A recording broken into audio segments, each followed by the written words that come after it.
उनके चेहरे की हंसी बता रही है कितनी बड़ी जीत है, वो भी तब जब पिछली बार जब उनके भाई 3,64,000 से जीते थे, उससे ज्यादा 4,10,000 से ज्यादा का मार्जिन हासिल करती हुई नजर आ रही है। मैं आ रही हूं मनोज आपके पास, लेकिन उससे पहले जरा इसी पर कमेंट भी कर दीजिए, फिर उसके बाद महाराष्ट्र पर लेकर आऊंगी।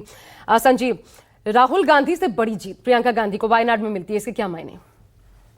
देखिए, वो बड़ा सिंपल है कि जो भारतीय जनता पार्टी और वहाँ कम्युनिस्ट वोटर्स थे वो निकले ही नहीं, क्योंकि वोटिंग इस बार कम हुई है और कम वोटिंग होने के बावजूद अगर ज़्यादा बड़ा मार्जिन पाई है प्रियंका गांधी, तो इसका मतलब कि कांग्रेसी ही निकले थे, क्योंकि वहाँ की जो डेमोग्राफी है वो स्पष्ट कर देती है कि जीत किसकी होगी। लेकिन राहुल गांधी जब पहली दफ़ा लड़ने गए थे 80% के आसपास पोलिंग हुई थी। उसके बाद जब दोबारा 2024 में चुनाव लड़े थे तब भी 65% के आसपास पोलिंग हुई थी। इस बार और घट गई, तो बावजूद उसकी इतनी बड़ी जीत मिली, यानी कि कांग्रेस ही वोट करने आए। तो फिर इसका मतलब भविष्य क्या देखते हैं आप? क्योंकि इस पर बड़ी बात हो रही थी एक बार संसद पहुंचने के बाद, क्या दो चेहरे मिल जाएंगे कांग्रेस को? जी नहीं, देखिए, भविष्य कांग्रेस का और वर्तमान दोनों राहुल गांधी ही है।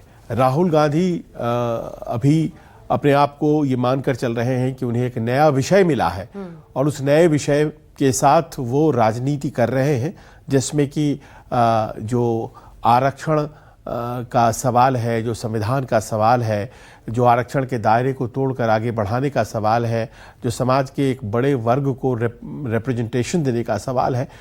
अब आश्चर्य की बात यह है आशा कि चुनाव दर चुनाव ये चीज़ें स्वीकार नहीं की जा रही हैं, और अगर ये चीज़ें स्वीकार नहीं की जा रही हैं तो क्या वो अपनी ट्रैक बदलेंगे?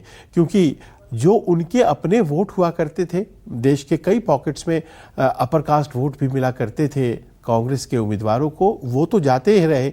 लेकिन इस बार हम नहीं देख पा रहे हैं कि महाराष्ट्र में उनको उनके भाषणों के कारण वोट मिला।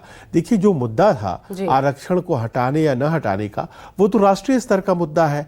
दायरा बढ़ाने का 50%, वो तो राष्ट्रीय स्तर का है। राज्य के चुनाव में उसकी क्या भूमिका होती है? राज्य के चुनाव में राज्य की सरकार तो ऐसा कुछ कर नहीं सकती है। तो ये तमाम ऐसा सवाल है। मैं दो फैक्टर्स को संजीव इसमें जोड़ना चाहती हूं, और राजीव पहले इस पर आप रिएक्ट करिएगा, उसके बाद मैं अपने मेहमानों के पास जाऊंगी। एक तो ये अंदर खाने जो खबर निकलकर सामने आई, लगभग 60,000 ऐसी छोटी छोटी सभाएं जो संघ की तरफ से की गई, उसने बहुत बड़ा प्रभाव डाला, लोगों को बाहर निकाला। फिर उसी से जुड़ता दूसरा सवाल ये कि